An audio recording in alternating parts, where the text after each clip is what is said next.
Yo, what's going on, snipers, and welcome back to our inaugural Dallas Stars franchise mode. So in last episode, we took on the Russian cosmonauts in the first round of the playoffs, and we managed to beat them in only 4 games, and now we're up here against the Chicago Blackhawks in the second round. So I'll show you guys quickly of what happened in the first round, just in case you didn't catch it. So as you can see, in game 1, we won 3-1, game 2, 2-1, so 2 good defensive games on home ice. And then they kind of scored a bit more on their own home ice, but we managed to beat them in that last game in overtime by a score of 4-3. We were originally down 3-0 in that game, so it was a nice comeback win. But now we're up here in the second round against Chicago, and Chicago is a very tough team to an extent. Like I showed you guys their lines in the last episode, I'll show you guys again just in case you guys didn't catch it like I was saying. But they are actually a pretty tough team. Like I'll show you guys their player stats instead of their lineup. But currently, at the moment, they are the best offensive team in the playoffs. So as you can see here in goals for per game, they are averaging 4.8 goals per game, so 24 goals in a 5-game span. They have a lot of guys that are over point per game. I'll show you that in a second. And as you can see, for us, we're averaging 3.25, so we're scoring a lot of goals as well, but just not at the same rate as they are. But at the moment, we are the best defensive team in the playoffs with a 1.75 goals against in our first 4 games of the playoffs. As for Chicago, Chicago has been pretty good defensively as well. They are averaging 2.8 goals against per game, so they're scoring 2 more goals on average. So we got to lock down their offense and play good defensively like we did in round 1. As for their power play is clicking at 27.8%. Ours is at 25%, so pretty close in comparison. But their penalty kill is not good so far, 73.7%. So maybe we could get some power play goals on them to capitalize on those chances. As for our penalty kill is doing really well so far, 100%, killing off all 15 penalties we've taken so far in that first round. So hopefully we could have a good second round as well and manage to knock these guys out. Let's take a look at their player stats throughout the first round of the playoffs, just so you guys can see. And quickly also for us, Scott Pearson has been kind of a weird coincidence, like kind of a guy that we wouldn't expect to score, because as you can see, he only had 9 goals this season, but he's already got 3 in the first round, so he's probably going to quiet down in the second round, but if he doesn't, that's kind of a nice little story there. One thing also, actually, before we get to Chicago's stats so far in the playoffs, is Greg Adams went down with an injury at the end of last round, so he's going to miss this entire series against Chicago, which kind of sucks because he was a very good forward for us during the regular season. So yeah, hopefully we could still manage to get to that conference finals appearance. So let's take a look at Chicago's stats so far in the playoffs, and as you can see, Joe Murphy and Andrei Tarasenko both over point per game, as well as Gary Sutter. And then you have a couple guys that are all point per game, including Indichuk, King, Chelios, Amante, Roenick, Gardner, Brent Sutter. And then Troy Loney has 3 goals so far, Isabert has 2 goals, Goulet has an assist, Eklund has points, and same with Smith. There's only 2 guys on their team, or 3 guys on their team, all defensemen that don't have points. So currently their offensive core is like all their depth is showing up in this postseason. And then as for goaltending, Ed Belfour has been pretty solid. Not as good as Darcy Wackelick has been, but still pretty solid indeed. So anyways, let's get into round number 2 and see if we could lock down their offense, because we know it's going to come firing on all cylinders. During the regular season, they went 39, 29, 8, and 6, while we went 48, 22, 10, and 2, so we have home ice in this series. So here we go. Let's get to game number 1 on home ice, and then we will switch over to in Chicago in a couple days. Hopefully we could win games without Greg Adams. First period, and it is scoreless. So that's pretty much the story of the first round. Is for the first 3 games, we didn't actually let a goal in the first period. It only happened in game number 4 when they scored 3 goals to go up 3-0, but then we rallied back. So yeah, good start to the series. Shots are 11-10 in favor of Chicago. Second period, and it's 1-0 Blackhawks. So Tony Amante scores his 3rd goal, I think, of the playoffs, or 4th goal. So we need to kind of quiet him down a bit. Darcy Wackelick's been pretty solid for the most part. Let's see if our offense could come through here in this third. We need Mike Modano to start scoring, because I don't think he has had a goal yet in this playoffs. And Anton Lundell leave it to the rookie and the veteran also, and Neil Broughton gives us a 2-1 lead, but Amante scores right back. And that was a power play goal too, actually, so that was the first power play goal we've allowed all playoffs so far. 2-2 in the last few minutes of this third period, and we are going to be heading to overtime here in game 1. Shots are 33-32 in favor of us, so it's a very tight game. Both goalies have been playing pretty evenly for the most part, and yeah, the offenses as well. So let's see who can come through here in overtime. Come on, Modano. We need you to start scoring some goals, buddy. I know Greg Adams is injured, but never mind. Okay, Chicago scores, and it's, I think, a fourth liner in Paul Eisenberg, who makes it a 3-2 win for Chicago, and we lose in game 1, despite the shots being even. That really blows. Not a good start to the series. I mean, offensively it was okay, but defensively it was not like the first round at all. So Lindell from Modano and Babbage, Broughton from Young and Cavallini, and that was our only goals.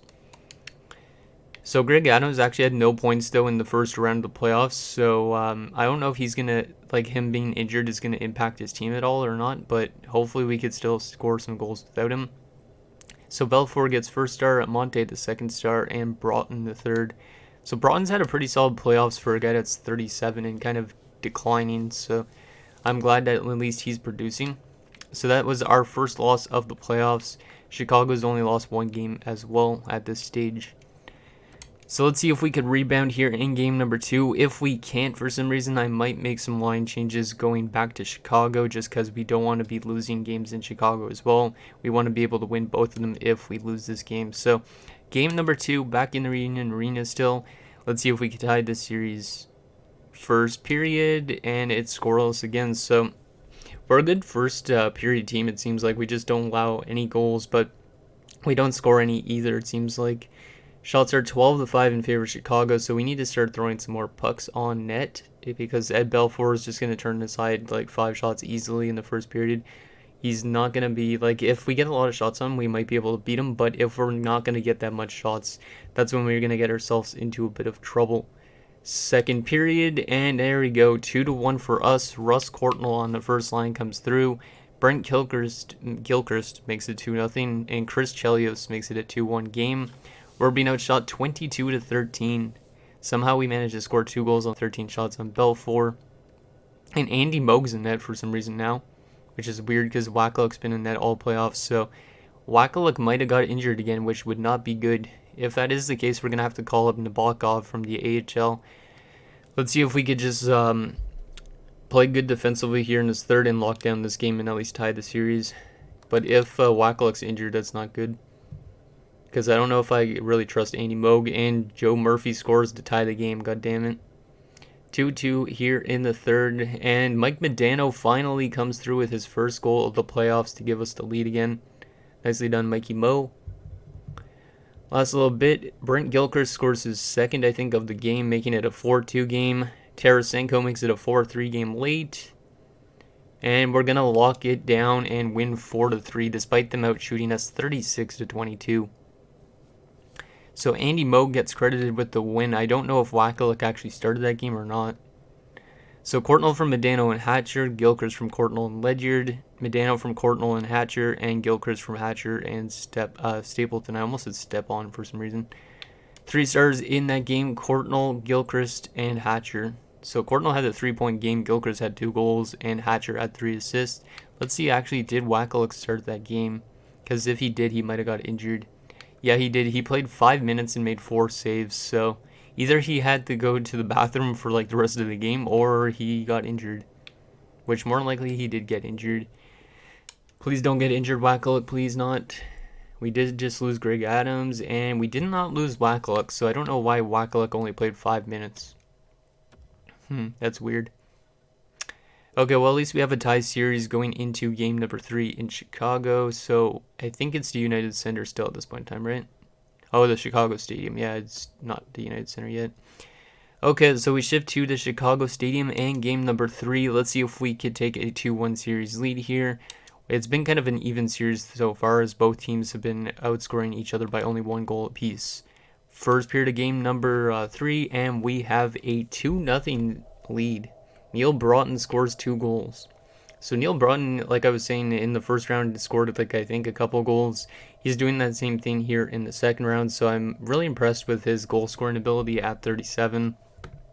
I don't know if he's going to come back for another year or not, but hopefully he doesn't retire to an extent because I really like him.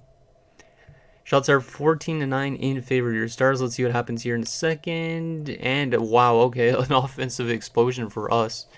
So Cavallini makes it 3-0. Evason makes it 4-0. Loney scores to make it a 4-1 game, but then Medano scores his second in 2 games, and Stapleton makes it a 6-1 lead for us going into the third. We're out shooting them 25-13, so Ed Belfour is just getting lit up at this stage. Let's see if we could lock this one down, or is the simulation going to do what it does sometimes where you let in like 6 straight goals. Amante makes it a 6-2 game. Just lock it down, boys.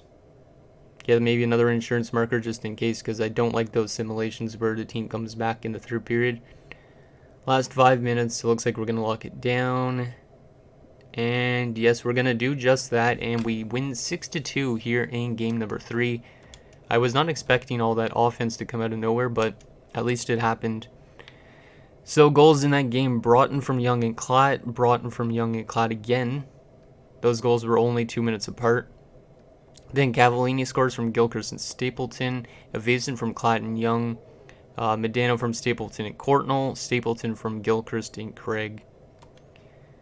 3 stars in that game. Stapleton with 3 points gets first star. So Stapleton's been pretty good because he was a depth guy for us, but then we had to bring him into the lineup when Greg Adams went down, so he's at least contributing. Neil Broughton's got 2 goals in that game, and Trent Klatt had 3 assists. So pretty good game number 3 for us. Wasn't expecting an offense like I was saying, because most of these games we've been only winning games by 1 goal only, or 1 or 2 goals, not like a wide 4-goal margin like that game was. Okay, so let's get to game number 4, still in Chicago. Let's see if we could take a 3-1 series lead and maybe have a chance to close out the series on home ice. Come on, boys. I know we just scored 6 goals, but can we score a lot of goals again in this game? First period of game number 4, and it is 1-0 for us. Scott Young scores, so that's good to see him coming through again.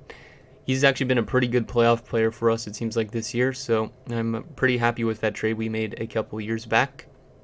Shots are 12-9 in favor of the Blackhawks, but that was actually another good first period defensively, because I think mostly every single game we've played in this playoffs, we've only allowed like maybe 2 goals total in the first period, maybe 3. So we are a very good first period team in terms of defense. Second period, and it's 3-0 us, so another good second period.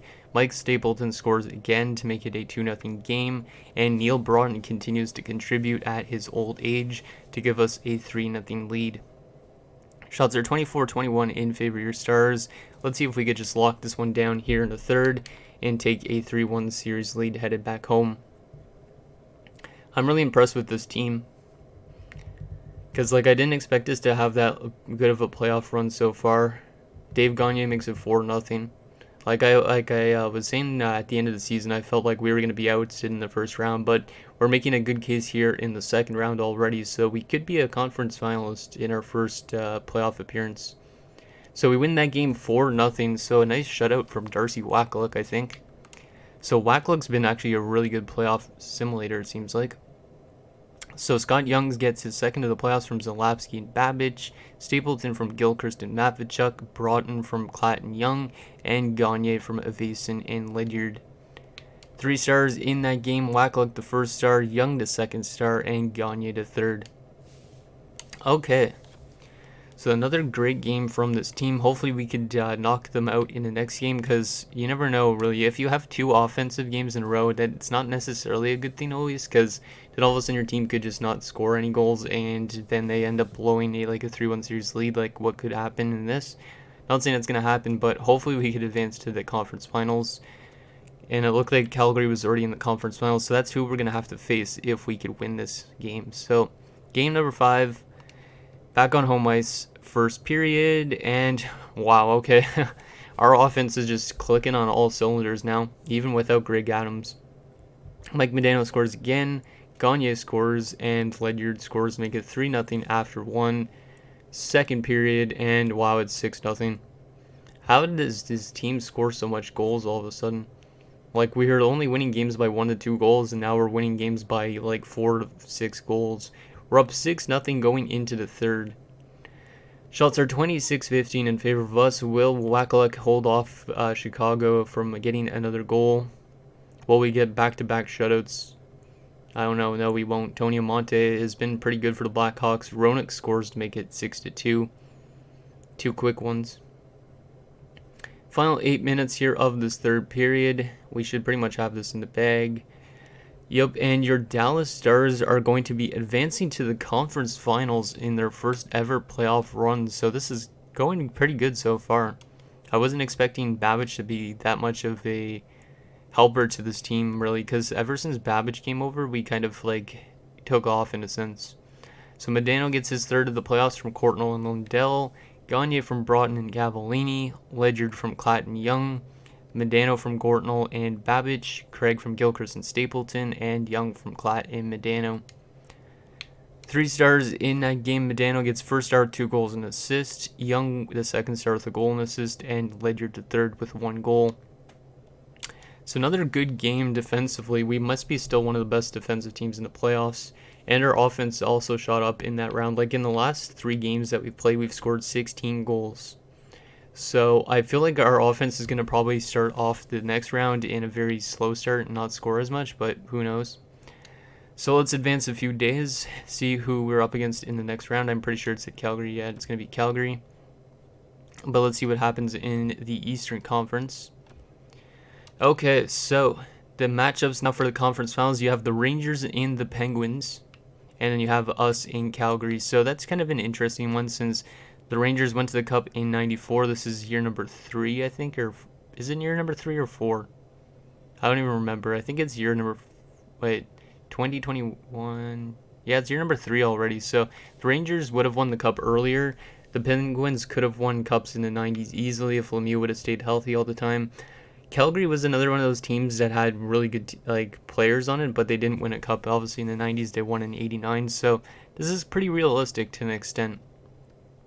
So let's take a look at our player stats throughout the first 2 rounds. Then we'll take a look at the lineup for the Calgary Flames, see what they're rolling with.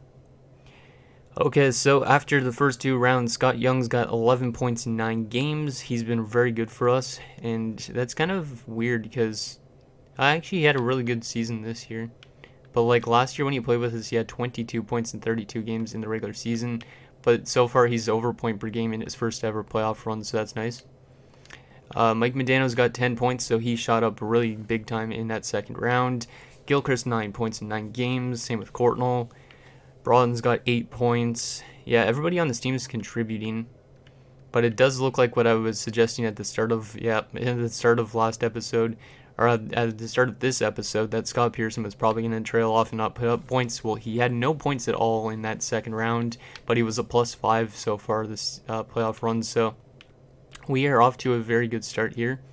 Hopefully we could beat the Flames as well. And once Greg Adams comes back, hopefully this team doesn't just fall apart. So currently Wakaluk is 7-0-1 with 1 shutout, a .941 save percentage, and a 1.7 goals against, while Andy Moog is 1-0 with a .906 and a 3.28. So pretty good stuff so far here in Texas. So let's take a look quickly at the lineup for the Calgary Flames, and then that'll be it for this episode. So Calgary, they're probably still rocking with like Al McInnes, I would assume, and Theo Fleury.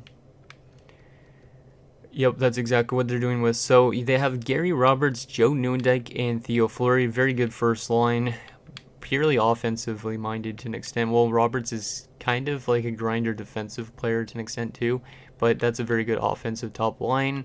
Second line, Michael Nylander, Robert Reichel, and Andre Lomakin, so pretty good second line too. Third line, Gatien Duchesne, who actually went to the Cup Finals with the North Stars in 1990. Or no, it was 91. Yeah, it's 91.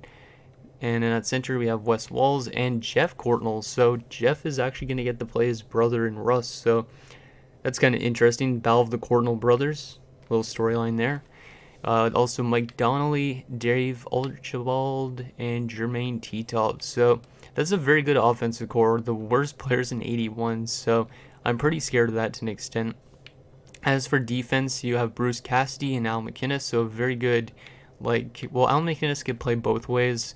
Cassidy was kind of more offensively minded, so kind of interesting. And then on the top four, we have František Musil and James Patrick. And then on the top six, you got Rob Zettler and Trent Yawney. So the defense is a bit weaker than their offense, but Al MacInnis there is a very good player to have. As for their goaltending, Mike Vernon is still between the pipes. He's probably dropping off a bit. And Trevor Kidd as the backup. As for depth-wise, they have Gordy Roberts, who's very old and not very good as a depth guy, I think. He had 19 points actually this year, or last year. No, that's this year actually, as a kind of a depth guy, and he was a plus 19, so never mind, he's pretty decent.